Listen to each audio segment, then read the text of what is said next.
Estamos ya en el quinto día de nuestra peregrinación. Don Esteban nos hablaba el primer día sobre qué es un peregrino, que el peregrino sabe a dónde va. Ahorita ya tenemos la experiencia. Ya empezamos en San Sebastián, cruzamos España, estuvimos en Francia, en Italia y cruzamos todo Venecia, 240.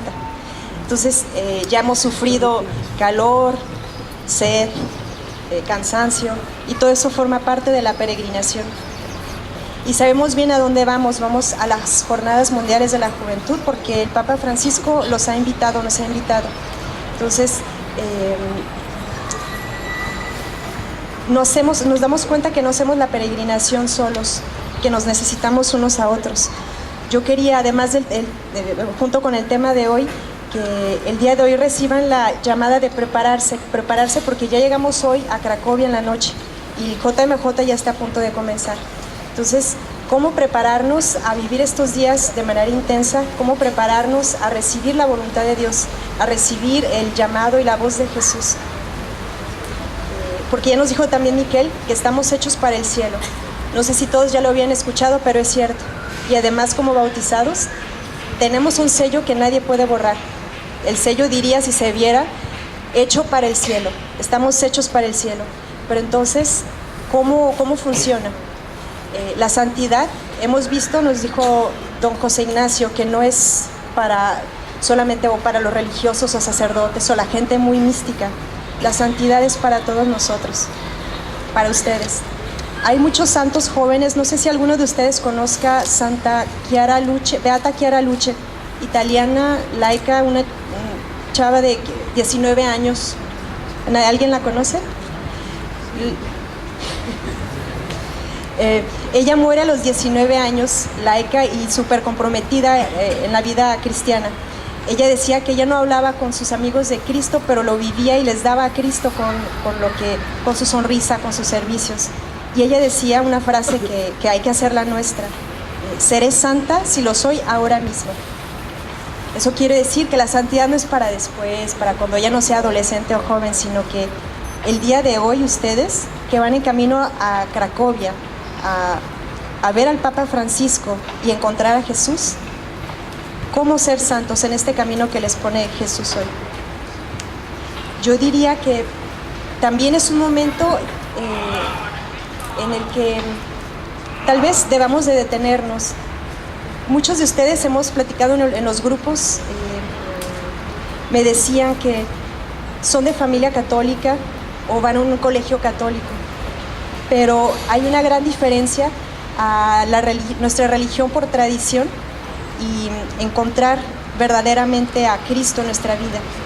Entonces yo los invitamos el día de hoy a preguntarse: ¿quién es Jesús? De manera personal, ya no porque mi abuela me ha enseñado y mis padres cuando era pequeño me llevaban a misa, ya ahorita ya no tanto, o sí, no sé. Pero estamos en una peregrinación y es el momento de preguntarse: ¿quién es Jesús? ¿Jesús cambia verdaderamente mi vida? ¿Por qué estoy aquí? Muchos de ustedes vienen también atraídos por los lugares en que hemos visitado y está muy bien, porque Jesús se sirve de todos nuestros gustos y deseos para atraernos a Él. Y ya ven que hemos conocido ciudades muy bellas, pero hay que preguntarse: ¿qué hago aquí? ¿A qué he venido? Hay algo que es clave. Ayer nos hablaba don José Ignacio de la vocación y nos hablaba de escuchar a Jesús. Algo que es muy importante para escucharlo y para responderle es tener deseo. Ya ven que sí. Tenemos el deseo de hacer algo, normalmente lo llevamos a cabo a veces, pero si no tenemos el deseo, entonces permanecemos cerrados y ya no nos interesa. Entonces yo los quería invitar el día de hoy a ser personas jóvenes con grandes deseos. Podemos tener deseos de conocer lugares, de ser, no sé, podrían decirme alguien valiente qué deseos muy nobles y buenos puedan tener, qué es lo que tienen. ¿Qué les gustaría? Una gran carrera, viajar, ser misioneros, tener una familia. Pues ya he dicho más o menos todos los deseos. Entonces, todo eso está muy bien. Hay que tener el deseo también de escuchar a Jesús. Entonces también nos recordaba ayer don José Ignacio que la vocación puede ser el matrimonio o la vida consagrada al sacerdocio, los religiosos. Y las dos son vocaciones muy bellas. Y estamos... Lo que es cierto es que la llamada a la santidad es libre. Jesús nos deja libres, nunca nos obliga a nada. Por eso sabemos que hacemos, no siempre, aunque queramos hacer cosas buenas, no siempre las hacemos, porque somos libres. ¿Por qué existe el mal? Porque somos libres y no somos como Pinocho o títeres que Jesús nos mueve. No, somos libres, a veces desgraciadamente. Ojalá que Jesús nos impidiera el orgullo, nos impidiera el mal, pero sabemos que podemos hacer lo que decidamos. Somos personas capaces de elegir. Entonces, bueno, de nuestra experiencia queríamos darles un caminito que ya conocen, que no va a ser nuevo para ustedes, pero cómo cooperar para escuchar y para responder a la llamada de Jesús. Y diría que lo más importante es el lazo personal con Jesús, es la oración. La oración, tal vez no estén muy acostumbrados, pero es tener en el día momentos gratuitos con Jesús. No tiene que ser en una capilla, mejor si es en una capilla, pero en nuestro cuarto, en nuestra casa podemos también orar en la mañana. Una oración muy sencilla, puede ser además de Padre Nuestro o Ave María o los salmos que hemos rezado en la mañana. Sobre todo estar con Jesús en el silencio, decirle nuestros deseos, platicar como platicamos con nuestro amigo, escucharlo sobre todo, y cuando no sepamos qué decirle, siempre decirle: Jesús, quiero amarte, quiero conocerte. Dijo mi hermana. También vemos que un aspecto importante y capital de la oración es el aspecto de la acción de gracias. Muchas veces nos preguntamos qué puedo decir en la oración, pero simplemente la oración implica una acción de gracias. El reconocer las maravillas de Dios y lo que Dios ha hecho por nosotros y que somos creados por Él, esa es una oración. No es difícil, es simple. Porque también sabemos que hay un signo muy bello para aquel que ora, porque el que ora es feliz, porque el que ora se le ve, porque el que ora lo irradia, porque el que ora lo transmite en su mirada también, en sus acciones. Entonces, un signo evidente de alguien que ora es porque es feliz. Entonces, es ahí que podemos verlo.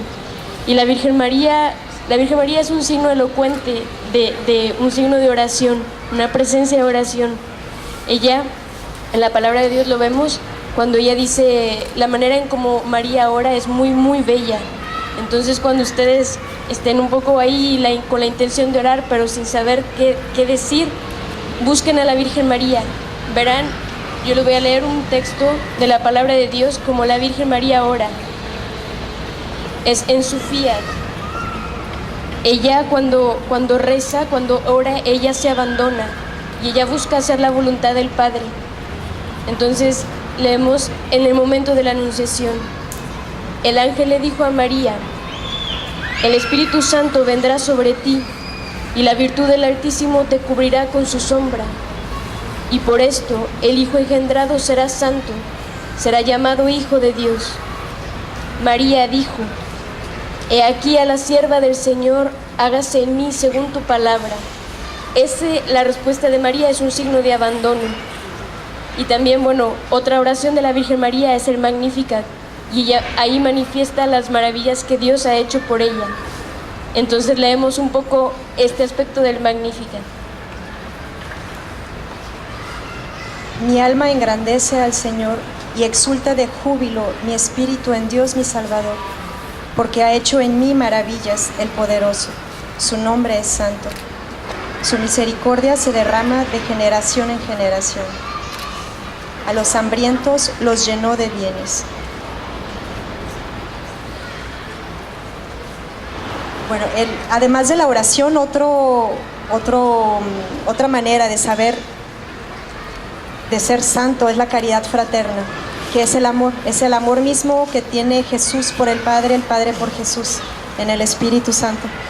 Entonces, creo que ayer tuvimos una experiencia muy bella de la caridad fraterna. Ayer fue un día muy bello, no sé si estén de acuerdo, muy intenso, porque estuvimos desde tempranito hasta tarde caminando con sed, tratando de no separarnos y no perdernos. Pues eso, y que ninguno se haya perdido, que todo haya salido bien, bueno, fue gracia de Dios, pero también que nos ayudamos unos a otros. Uno se esperaba a otro, si alguno tenía sed, alguien le daba agua. Todo eso es la caridad fraterna. La caridad fraterna es ver más un poco al otro y en lugar de verse a uno mismo.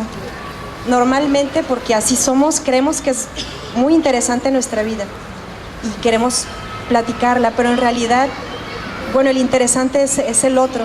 Todos tenemos la experiencia de la amistad, tenemos amigos, y cuando quiero mucho a una persona me interesa lo que hace, y esto es un poco la caridad fraterna, pero a nivel divino de la gracia, es interesarme por el otro, sobre todo por el que se le bajó la presión, el que se mareó, el que está muy cansado, el que tiene hambre. Siempre la caridad fraterna implica que vaya hacia el pobre, y eso es propio del cristiano. No podemos permitir nosotros en toda nuestra peregrinación que haya un chico o una chica un poco separado aparte, no, con él es el con el que tengo que ir a comer, a platicar. El cristiano le preocupan todos, sobre todo los que más sufren. Además, Dios es bondad, Dios es bueno y misericordioso, y el santo irradia, como dijo hermana Inés Gabriela, y vive de lo mismo que vive Jesús, Dios, y Dios es bueno. Entonces estamos llamados a esta bondad. No sé si seguramente han escuchado el himno a la caridad, que habla el libro de los Corintios. La hermana va a leer un poco. Santa Teresita del Niño Jesús, no sé si han escuchado de ella. Ella amaba mucho este texto y le dio mucha luz en su vida para vivir de la caridad. Es en Corintios que leemos: la caridad es longánime, es benigna, no es envidiosa, no es jactanciosa, no se hincha, no es descortés, no busca lo suyo, no se irrita, no piensa mal.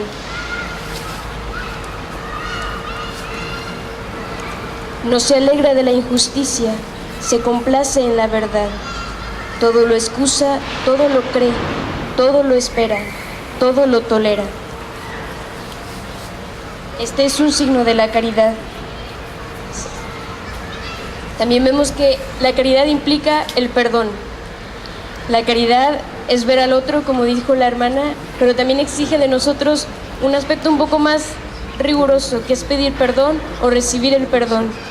Porque el perdón es un signo de la vida cristiana. Aquel que es cristiano perdona, porque ve al otro a la luz de Jesús, con una mirada de Jesús.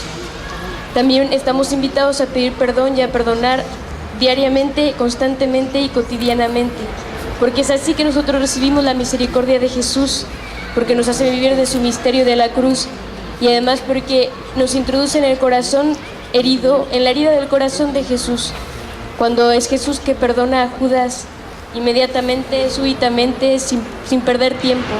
Es eso el perdón, entrar en la herida de Jesús y ver que Él pudo perdonar a aquel que lo ha herido y que lo ha traicionado. Quería leerles un texto muy cortito del Papa Francisco. ¿Saben que este año es el año jubilar de la misericordia? ¿O no? Sí. Entonces, en uno de sus homilías, textos, dijo: queremos vivir, entonces es para nosotros queremos, porque también nosotros queremos vivir esto. Esta palabra de Dios: misericordiosos como el Padre. Sed misericordiosos como vuestro Padre es misericordioso.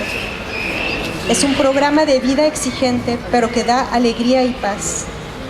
Primeramente, tenemos que escuchar la palabra de Dios. Esto quiere decir que debemos de descubrir el valor del silencio para meditar la palabra que nos es dirigida. Entonces vimos que el caminito es la oración en silencio, o con cantos de salmos o Padre Nuestro. Vimos la caridad fraterna, y el tercer punto y último punto que queremos compartir con ustedes es la pequeñez. soy santo cuando soy pequeño. El micro.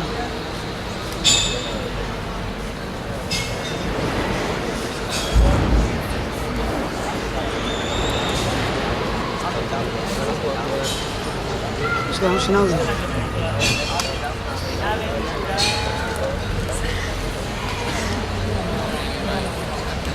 Las bienaventuranzas. Ay, ¿Sí ay, se ay. escucha, verdad? Sí.